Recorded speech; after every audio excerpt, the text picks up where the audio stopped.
उसमें ये तत्व ज्ञान जो दास आपको बता रहा है, 600 वर्ष पहले परमात्मा यही ज्ञान बताया करते थे।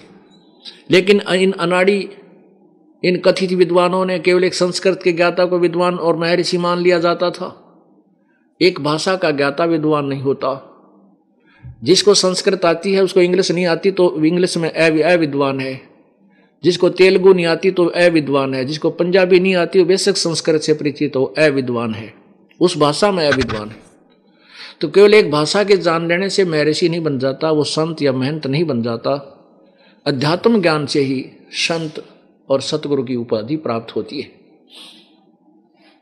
भाषा का काम है अपने विचारों को दूसरे तक पहुंचाना। ये दास पहले गांव गांव में जाता था हरियाणा में, केवल हरियाणा की बोली बोलता था, शुद्ध हिंदी भी भूल गया था। क्योंकि वो शुद्ध हिंदी नहीं समझ सकते, वो तो देसी भाषा समझेंगे जो हम प्रतिदिन व्यवहार में लाते थे। उसी भाषा में दास ने वो पूर्ण ज्ञान सदग्रंथों का बताया उनको।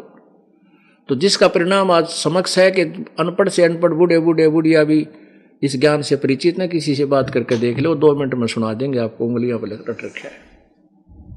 छोटे छोटे बच्चे भी सुना देंगे। अब दास का परिचय अब शिक्षित समाज से हो रहा है, तो अपनी लैंग्वेज को भी कुछ परिवर्तन किया है। तो इस प्रकार हमने वही भाषा का प्रयोग करना चाहिए जो हम अपने विचारों को जो कहना चाहते सामने वाला समझ जा।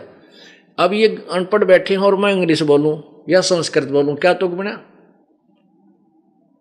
वही ज्ञान जो सदग्रंथों में परमात्मा कबीर परमेश्वर जी ने अपनी सिंपल लैंग्वेज में, साधारण भाषा में, लोकोक्तियों के माध्यम से पूरा लिखा हुआ था, लेकिन उसको नहीं पहचान सके क्योंकि हम संस्कृत में लिखे हुए सदग्रंथों को ही श्रेष्ठ मानते रहे और वो हम पढ़ नहीं सके। और जिनको हम ये समझते हैं ये संस्कृत ज्ञाता है, इन्होंने सदग्रंथ पढ़े हैं, उनको पता नहीं था। उन्होंने वो समझ में आए को नहीं, तुक्के मार गए।